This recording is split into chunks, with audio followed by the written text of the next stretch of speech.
Everybody. Here we are again in the Acting for the New Earth series so that we can every Monday morning speak about what is so important on our daily basis to make a change happen. Silke is not here today. I don't have news from her, but maybe she just joins us in a few moments. Today I sensed I should just go on and start the episode to speak to you. I just let the energy speak. I want to ask you one ask. Every Monday it's so important that you like the channel, that you like the live, that you send it for at least 7 people that are with you. And why that? Because we are in a work to spread the word to spread the word about the new world. And I do want your collaboration to make this come to all the places around the globe, because only when it reaches all the globe we will really start having a globalized system, which we sadly don't have yet today. And the force, the energy that is here today to for me to speak about is the energy from Maria. Maria, the mother of Jesus, some say the mother of God. It's the feminine energy, the feminine energy that is in the whole nature, that is in each of us. Doesn't matter if you are a man or a woman, if you are a human or not human, if you are any being on this planet and in this universe, you are guided and you have the feminine energy flowing through you. And why is this energy so important, or why do I believe it's asking me to speak about it with you guys today? Last week we were speaking about guidance and how we can be sure we are being spiritually guided in a correct manner, in a good manner, in a transformational manner. And the feminine energy, she is responsible also for ensuring we are on the right path. And why? Because it's the energy connected to humanity healing, to the planetary healing. It's the energy that allows us to come closer to God. People in Europe usually don't like to speak about God, and I believe, in my view, this is a mistake. It happens, of course, because of the church and all the misdoings that happened, years ago, and that still happen today. But we do need to learn to separate what is church, religion, and what is God and spirituality, because, at least for me, God does exist. And it's for everybody to have an interpretation of what is God for himself and for herself. But it's important to understand that it does exist, because it's our essence. Our essence is connected to this essence, to this higher essence. Doesn't matter how you call it, but it's important to know it's a consciousness and it does exist.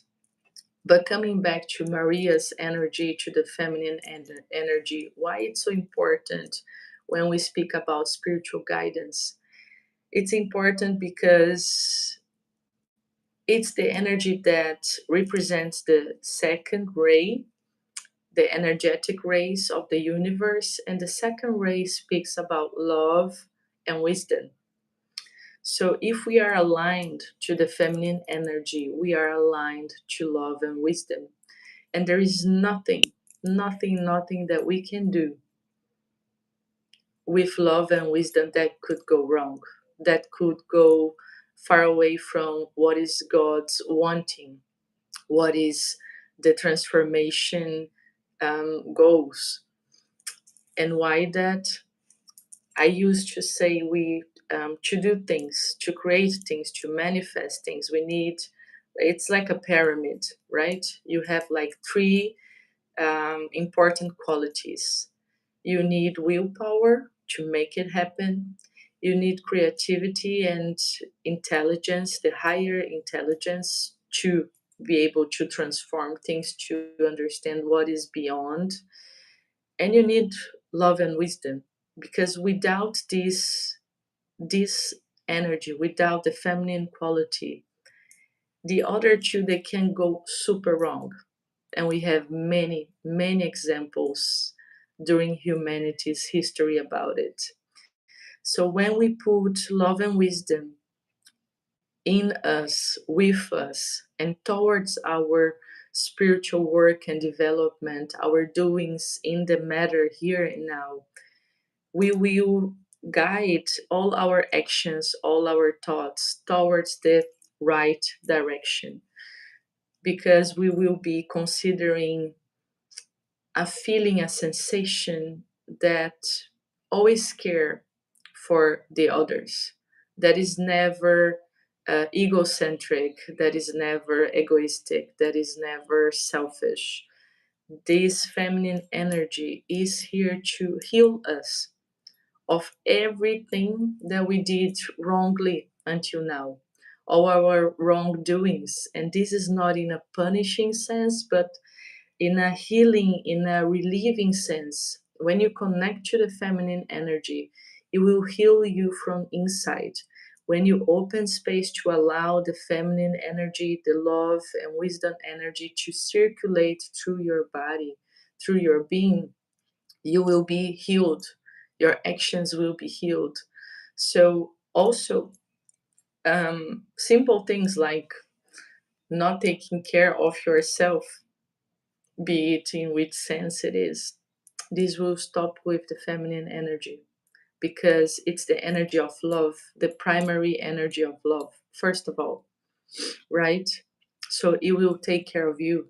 It will not allow that you mislead yourself or mislead other people. It's the love energy, so it will never allow you to be egocentric or egoistic or selfish. You will always be looking towards your well being and the well being of all other beings. And it's the energy of wisdom, meaning that it will only let you act effectively with a purpose. Heart and purpose are the same thing. Many times people say, don't follow the heart, follow the mind. Other people say, equalize both. But we need to understand that this here, our brain is only, let's say, a machine to allow us to process in the matter the spiritual guidance, as we were speaking before, right? So this is just an instrument. The heart is not this heart here. The heart is something bigger. The heart is a chakra. The heart is an energy center. It's almost a being by itself, right? The ray, the second ray, the ray of love and wisdom, it's a being by itself. So we can immerse ourselves in this energy. And it is love and wisdom because it guides everything. You don't need logic, you need wisdom. Those are two very different things. So logic is rational. But what we need is not rationality, because rationality gets humanity much closer to egocentric things, egocentric choices, than something else. When we do have like great ideas, great thoughts, like transformational, like insights, we are speaking about creativity, which is something else, which is the higher intelligence, and also about wisdom, because wisdom is what doesn't let us mislead our path. So wisdom is what needs to walk, and it is walking always with the love quality of the heart. So love and wisdom is the topic of this week, folks. And I ask you to ask yourselves, where can I put more love and wisdom into my daily activities, into my daily life, into my daily thoughts, into my daily words, into my daily actions? Try to not act with rationality, but with wisdom, because wisdom, it always englobes everybody. When you say, "Well, that person is a wise person," there is a lot of respect also that goes towards this image, because it's considering all. It's never considering only one. So this is very, very important. Try to act with wisdom in all the moments of your life, in all the moments of your day, right? And be aware that this is part of the feminine energy that we need ourselves to reconnect with, because of the reasons I just mentioned before. It's the love and wisdom energy that will allow ourselves to heal internally, first of all, because it will take care of us, because it will lead us to the right path, to the truth, to what is aligned with God's will, with nature's will, with the cosmic will. It's wisdom. And love will be taking care of you and all the beings. They walk together, they are together all the time. They can't be separated. When we speak about love separated from wisdom, it's not love actually. It's maybe passion, it's, let's say, a human lower love, if you can say that. I don't think you can say that. That leads people also towards selfish actions. So this is not love. Love is always connected to wisdom and its presence in all nature. And that's also why we call nature Mother Nature, because it flourishes all the essence of the second ray, of the love and wisdom ray. When you look into nature, to the essence of nature, it's a giver, and it doesn't do anything that harms itself or harm others, because it does understand that I am others and others are myself, right? When Jesus and the spirituality, when religions, they say, treat others as they are yourself, it's because they are. We talked about this already in other lives as well. If the person next to me is not well, if the country next to me is not well, it's if the folks next to me are not well, I cannot be well. I will never be well. I can try to shield it. I can try to say everything is fine, but it's not. I live in Brazil, as many of you know, and things are very clear. Here, this is very clear. In Europe right now as well, as you have like wars over there. Like if you have a war going on next to your country is not well. You suffer. Like if people are poor next to me here in Brazil and they don't have what to eat, I'm not well as well, because this will bring violence and robbery and other stuff into my life, right? Things that would not exist if everybody has a good living condition and if all countries are in peace, right? So wisdom is knowing that, and it's living that, and that is also why, mainly why, if you look at nature, you will see it never does anything to harm others or herself. Nature always works towards the whole. But then you ask, oh, what about the catastrophes like the tornadoes and the tsunamis and the earthquakes? Well, this is nothing uh, making others suffering in the sense of having a singular choice of harming. Like wisdom is about keeping harmony. So if nature needs to keep harmony because we, like humanity, disharmonized the whole planet, it will put things into order. Like wisdom doesn't mean that we don't have stress. Stress is sometimes necessary. Stress is sometimes um, part of harmonizing what is out there so that it can comes back into balance. Wisdom is about balance. Wisdom is about keeping things in the right place, in the right with the right weight of things. So humanity should never be so big in this earth. I'm sorry. um, in the sense that we extrapolated our place. We extrapolated the place we should occupy. So if we would be occupying our place in this planet with harmony with all other beings, the catastrophes they would happen, but they would not be as bad as they are, right? They would not reach all the levels they reach today. And I'm not saying they would be lighter. No, they would happen in the same manner, because at least I don't believe this has to do with the climate change or something like this. Maybe part of it does have to do, but like humanity's eyes to be able to analyze that is just too short, you know. Like our eyesight, the time we have been on this planet is just so small. I don't think we can predict what is happening or not.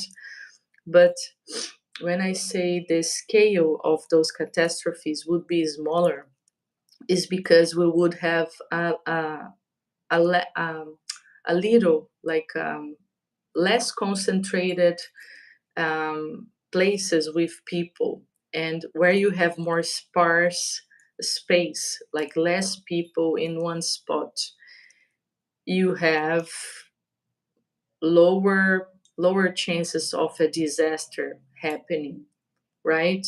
So it's about the critical mass, the point of harmony that we lost as humanity when we make ourselves so close, so dense, where we should not be, because it's not good, it's not wise, right? So nature, natural things that happen in nature, they do harm us, but it's not because of nature, it's because of our lack of wisdom through the years, through the decades. For example, when we do build cities over rivers, right? This is a lack of love, first of all, because you are like trapping a being. Like a river is a sacred being, just as a human being is a sacred being. So you trapped it. This is lack of love. And it's also lack of wisdom, because when the rain comes, it needs to flow through somewhere. And if that river is trapped, it will overflow your streets, your city, and you have floods, right? So lack of wisdom. It's not nature which is out of place or in rage. This is not it. You know, when you stop to look with a little more attention, you will learn that what is out of place is humanity in each of us. And that's why probably this topic of, you know, the feminine energy, the source of love and wisdom, came came here to our life this week. So guys, girls, everybody, again, I will ask you to share this topic, this conversation with all your circles, friends circles, you know, work circle, family circle. Send it at least to 7 people. Really do that. Let us speak about something else, about something that is really connected to the reason why we are on this earth here and now, to develop ourselves spiritually, to be the pillars of the planetary transformation we so much talk about. And we need to be this here and now. And the homework for this week is really to pay attention to your love and wisdom quality, to your love and wisdom quality, right? Have an amazing week. I will see you next Monday. And Zika, I send you a big, big hug. And I know in heart you were here with me. I'm looking forward to hear from you. All right, folks. Thank you so much. Bye bye.